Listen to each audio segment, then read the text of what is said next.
বাংলাদেশের নারী সমাজ তার সম্মান অধিকার নিয়ে মাথা উঁচু করে দাঁড়াবে।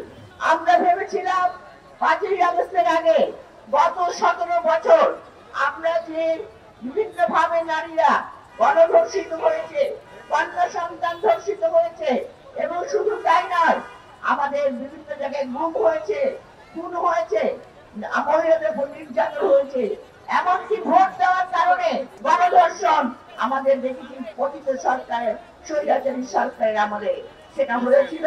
তো আমরা ভেবেছিলাম এই জুলাই আন্দোলন 36 জুলাইয়ের পরে আমরা নারীরা, আমরা যারা সংগ্রাম করেছি, নারী ও পুরুষ সমানভাবে অধিকারের জন্য সংগ্রাম করেছি, আমরা আমাদের মর্যাদা ফিরে পাবো। কিন্তু দুঃখের বিষয়, আজকে বাংলাদেশের নারী সমাজ আবার অন্ধকারের দিকে ধাবিত হচ্ছে। আপনারা কি জানেন 3 মাসের মধ্যে 66 জন কন্যা সন্তান ধর্ষিত হয়েছে?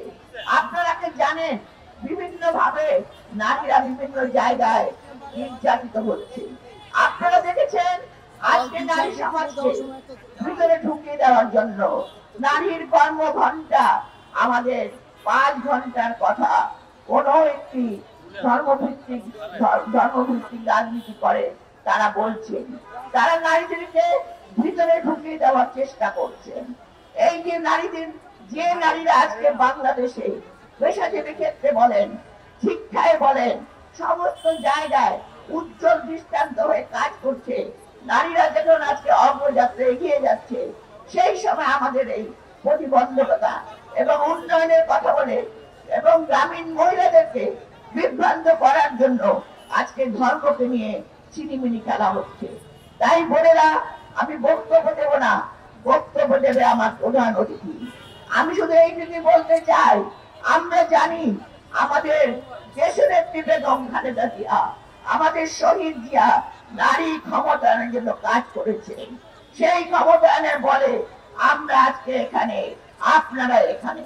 কাজেই বোনেরা, আমাদেরকে মনে রাখতে হবে, আমাদেরকে আমাদের লড়াইয়ের জন্য সংগ্রাম করতে হবে, সমস্যায় আওয়াজ তুলতে হবে। আমরা দেখেছি রাজশাহীতে একটি আমাদের নেত্রীকে কিভাবে একজন অন্য দলের কর্মী, জামাত কর্মী, তিনি কিভাবে নির্যাতন করেছে, কিভাবে নারীরা নির্যাতিত হচ্ছে। তাই আর কোন নির্যাতন নয়, আপনারা এসেছেন, আপনারা লড়াই করবেন।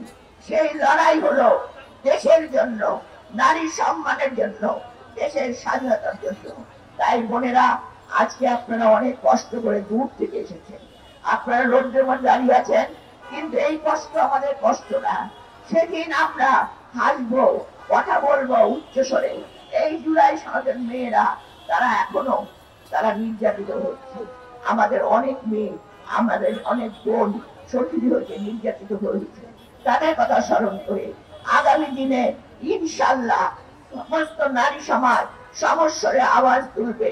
নারী অধিকার, নারী সমমর্যাদা অবশ্যই দিতে হবে।